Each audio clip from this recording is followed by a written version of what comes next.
I'm CJ Werleman, thank you for joining us. This week I reveal how Africa's blood diamonds and conflict diamonds partly fund the criminal Israeli military occupation of the Palestinian territories. But first, a quick reminder to click on the subscribe button below so you don't miss out on any future episodes. Now let's get into it.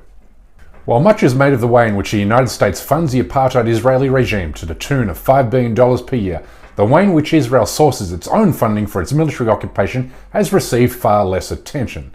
And if former Israeli Prime Minister Benjamin Netanyahu is to be believed, then Israel is responsible for generating almost 90% of the revenue needed to finance its military occupation, including the IDF and the country's intelligence agencies Mossad and Shin Bet. Now here are some little-known facts about Israel's relationship to the global diamond trade. Roughly 20% of the world's diamonds are processed in Israel. Diamonds are Israel's #1 exported commodity, and diamonds, along with other precious stones, represent 35% of Israel's export revenue. In fact, visiting Israel has been likened to shopping in a diamond supermarket. Play the clip. You may have heard that diamonds are a girl's best friend, but what you might not know is that a lot of those diamonds come from Israel. The Israel Diamond Exchange has the largest trading floor in the world.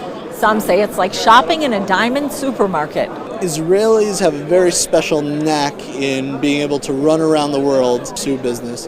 And you see, but most importantly, the sale of diamonds are an essential source of funding for the Israeli military. Play the clip. A lot of that information is not disclosed to the public. Israel's diamond exports are indeed quite significant, especially considering the fact that Israel has no raw diamond deposits. All the diamonds are imported into Israel. The role of the diamond industry in Israel's security industry is not quite clear, but what we can say, and that also following the fact that Israel has a very large part of its economy dedicated to defense and security and militarism, is that every time Israel exports a diamond, and every time somebody buys a diamond that was exported from Israel, some of that money ends up in the Israeli military. So the financial connection is quite there. Recently I've tried to make a calculation of how much that would be, and overall the Israeli diamond industry contributes about $1 billion annually, it's a very rough estimate, to Israel's military and security industry, to prisons, to the wall of separation and so on. There you have it. Diamonds fund the Israeli military to the tune of $1 billion per year, money which is used to procure and maintain the Zionist regime's instruments of terror and oppression, including drones, weapons, detention facilities, the separation barrier, and surveillance technologies. More to the point, diamonds are not a natural resource of Israel, which means 100% of the diamonds it processes and sells are imported from other countries and supply chains that are inextricably tied to the mining of both blood diamonds and conflict diamonds. So what is a blood diamond? Well, let's put it this way. In the Western world, diamonds are bling bling, but in Africa, they are bling bang. Here's Leonardo DiCaprio in the 2006 film, Blood Diamond. You're a journalist. So tell me you're here to make a difference, huh? And you're here to make a buck? You know, in America it's bling bling, but out here it's bling bang. Where did you bury it? The only reason you're still alive is because you haven't told anyone where it is. You will find it for me. My son! Where is my son? But to be more technical, the United Nations defines a blood diamond to be one mined by nation states and private companies that inflict human rights abuses upon those doing the mining. Whereas a conflict diamond is one mined in areas controlled by militias, warlords, and insurgent groups, typically in Western and Central Africa. These groups often use slave and child labor and then use the proceeds from these sales to buy weapons, which in turn are often used against civilians and legitimate governments. Play the clip. But in West and Central Africa, their cost has been greater than anyone could imagine. Literally millions of people have lost their lives as a result of blood diamonds. Diamonds funding wars. They put us together and ordered our arms chopped off. You hear people crying, rebels attacking them, women being brutalized, people being shot at.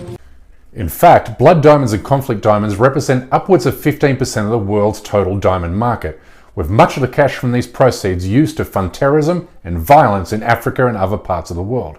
In fact, Osama bin Laden bought and sold $20 million worth of blood diamonds in the months before the 9/11 attacks, after securing a deal with the Sierra Leone rebel group Revolutionary United Front. Human rights groups have said Al-Qaeda continues to profit from the blood diamond trade today. To be expected, however, Israel denies it profits from the mining and sale of blood and conflict diamonds, claiming 100% of its imported diamonds are conflict-free. But these denials are patently absurd for a couple of reasons. One, most diamonds cannot reliably be traced to their point of origin. Two, human rights groups, including US-based Human Rights Watch, has found evidence that even the world's most prestigious jewelry brands remain entangled with the blood diamond trade, despite their best efforts to extricate themselves from it.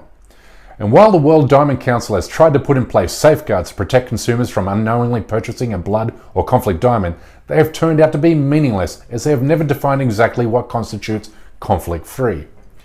Moreover, we can say this: if the world's leading brands remain entangled to diamonds mined in conflict zones, then you can be absolutely certain that smaller players remain deeply connected to it. But more significantly, we also know the world's biggest diamond retailers maintain close financial ties to the Israeli military. Play the clip. Innovative Minds. Businesses complicit in trading with Israeli diamonds include De Beers, Levayev, Tiffany, Cartier and Graf. Their complicity has led to calls for boycotts against the purchasing of Israeli diamonds, which would be a token of love if they were bought conflict-free. But in Israel's case, their diamonds are now seen as supporting the shedding of Palestinian blood. In fact, ABT Diamonds, which is an affiliate of De Beers, boasts on its website to having made significant contributions to the Israeli military over the years, as has the Steinmetz Foundation, which adopted the Israeli military's notorious Givati Brigade, which the United Nations has accused of committing war crimes, including the massacre of 21 members of a single Palestinian family 10 years ago. Play the clip.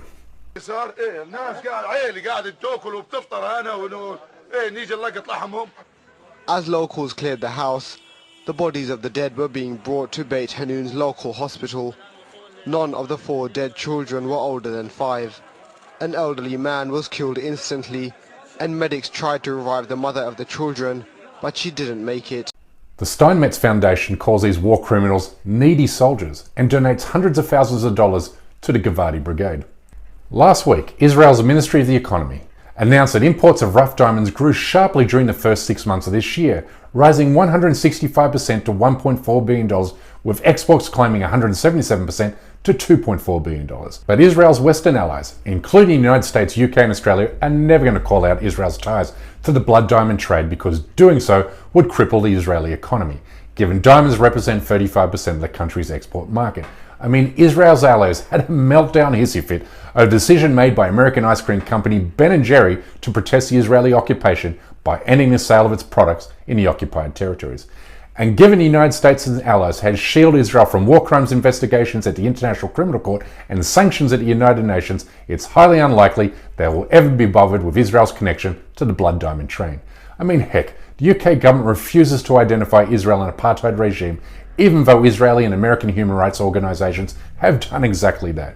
Meanwhile, Israel will continue to profit from the violence and suffering the diamond trade inflicts upon African countries, and then inject said profits into its regime of apartheid and occupation, where it subjects Palestinians to egregious human rights violations, war crimes, and crimes against humanity. All of which leaves only one course of action for you, and that is to support and participate in the BDS movement, which aims to end Israel's criminal occupation through non-violent protests, including boycott, divestment, and sanction. Do it. Well, that's a wrap for this week. Thank you so much for tuning in. Please like and subscribe to this channel and help spread the word with your friends and family on Facebook, Twitter, and Instagram. And please consider supporting this endeavor by becoming a member of the show at patreon.com/CJWellman. Exclusive membership benefits those who do. But for now, good night, good morning, or good day, wherever you are, and stay blessed.